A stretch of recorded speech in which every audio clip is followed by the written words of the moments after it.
Bienvenue sur ma chaîne, je suis Virginia et pour cette vidéo, on va faire un point sur le budget de décembre. Avant de vous montrer ce qu'il y a dans mes enveloppes, on va faire un petit point sur ce budget de décembre. Alors, en ce qui concerne les revenus, donc mon mari a finalement touché un peu moins que prévu, il a touché 2 216,49 €. Pour la CAF, ça n'a pas changé. Pour l'argent que j'ai pris de mon compte A, donc les dépenses qui sont lissées sur l'année, j'ai 100 € et j'ai touché la bourse de ma fille de 256 €. Pour les charges, tout a été prélevé excepté SFR qui sera finalement, donc la facture SFR de 5 € au lieu de 13. La régule d'EDF, enfin, tout a été régularisé. En ce qui concerne le compte A, donc au niveau des lissages, tout est bon, ça n'a pas changé. Si je vous montrais, ça serait mieux quand même. Voilà, c'est mieux. Et pour les chèques, il n'y a rien qui a changé non plus, tout est OK. Ensuite, le crédit donc, a été encaissé, c'est bon. Pour les dépenses cartes, au niveau des courses, il me reste à peu près 180 € pour finir le mois. Donc je pense que ça devrait aller. Pour l'épargne à long terme, j'avais prévu de mettre 200 € pour la maison. Finalement, je n'ai rien mis. Tout simplement parce que j'ai eu deux imprévus. Ma régule d'EDF, je devais payer 102 € ce mois-ci et 103 € le mois prochain. Sauf que comme maintenant je paye tout par carte bleue sur facture et que je ne suis plus prélevée, du coup ils ont regroupé les deux paiements en une seule mensuelle. Enfin, ils ont regroupé les 102 et les 103 €. Donc j'ai eu 205 € à payer d'EDF d'un seul coup. Et j'ai également pris le bateau pour la Corse.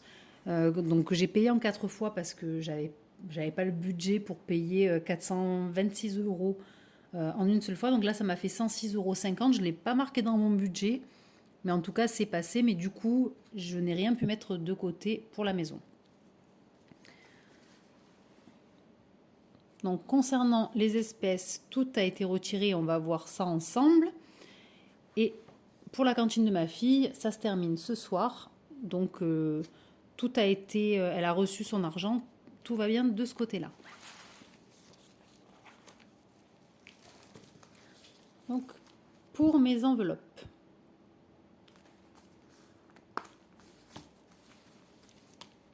Donc je ne suis pas très originale, hein. J'ai des enveloppes classiques, transparentes, avec ce style de fermeture à glissière comme ça.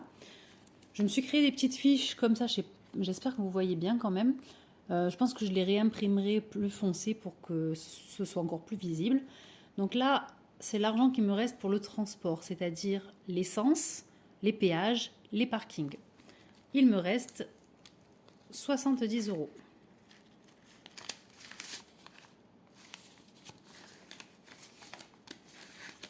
Oups, j'arrive pas à remettre. Pour le coiffeur homme, alors mon mari et mon fils ne sont pas encore allés chez le coiffeur ce mois-ci, donc il y a toujours 50 €. Les dépenses de pharmacie, j'ai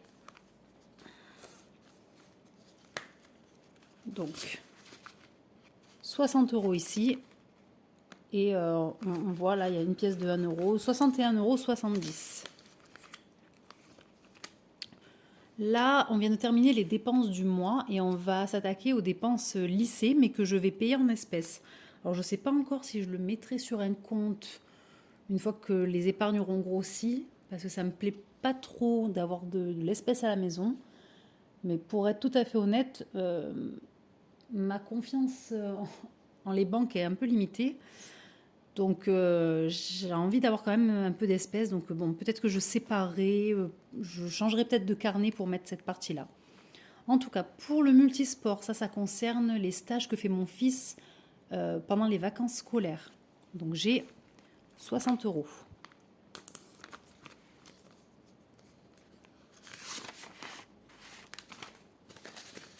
Là, il n'a pas eu de stage pendant les vacances de Noël, il n'y en a pas, donc ça se cumulera pour les prochaines vacances. Pour les dépenses de rentrée scolaire, j'ai 14 €. Pour les vêtements, j'avais mis 20 € dans mon enveloppe, mais mon fils a eu besoin de vestes puisqu'il grandit très vite. Donc les 20 € ont été dépensés. Pour le contrôle technique qui aura lieu dans à peu près 1 an et demi, oui, dans 1 an et demi, j'ai déjà 4 € de côté. Pour la Corse, donc ça c'est vraiment pour vivre sur place en Corse et pas pour le bateau.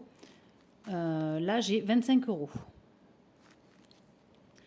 Pour le foot, donc ça c'est, je compte en fait à la rentrée prochaine payer le foot cash pour éviter d'avoir à faire des chèques, etc.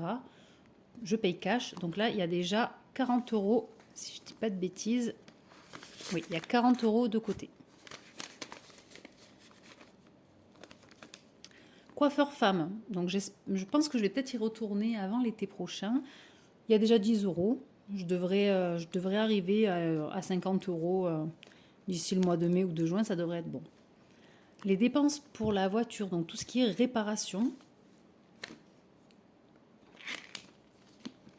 j'ai 100 €.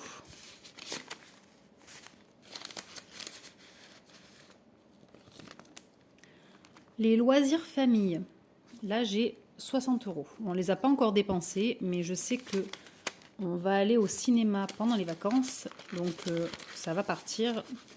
Peut-être pas en totalité, mais il y a une bonne partie qui va partir. Ensuite, je me suis rajouté cette enveloppe-là où j'avais oublié. Je vous ai dit que je comptais. J'ai une partie imprévue sur mon compte en banque de 70 € et j'ai une partie imprévue en espèces, donc que je mets dans cette pochette et que j'ai utilisée. Alors je sais plus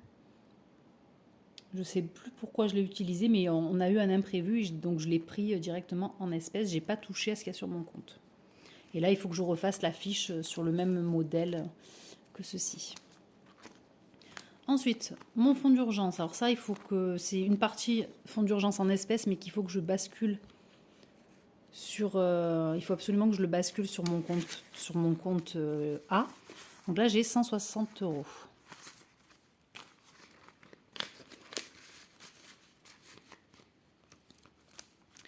Ça, c'est ce qui me reste du mois dernier. Donc là, il me reste un peu moins de 2 €.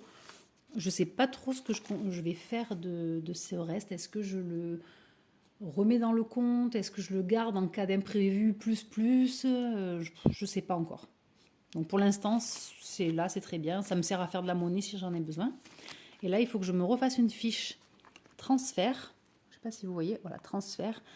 Tout simplement, là, je sais que je vais faire une dépense de pharmacie par carte bleue parce que je vais faire une commande en ligne sur un site, une pharmacie en ligne. Donc quand j'aurai fait cette dépense, je prendrai de l'argent de mon enveloppe pharmacie ici qui correspond donc au montant que j'ai dépensé en carte bleue. Je mettrai dans cette enveloppe-là et quand je passe près de ma banque à la fin du mois ou dès que j'en ai la possibilité, je remettrai cet argent sur mon compte. Bien sûr, si vous faites ça, il faut évidemment avoir une marge sur votre compte. Si vous êtes voilà, il faut vraiment avoir un fonds de roulement sur votre compte pour pouvoir le faire. Mais moi, je sais que je l'ai, donc c'est pas un souci. Et voilà, c'est terminé pour aujourd'hui. Et pour la prochaine vidéo, on parlera du budget de janvier. À bientôt!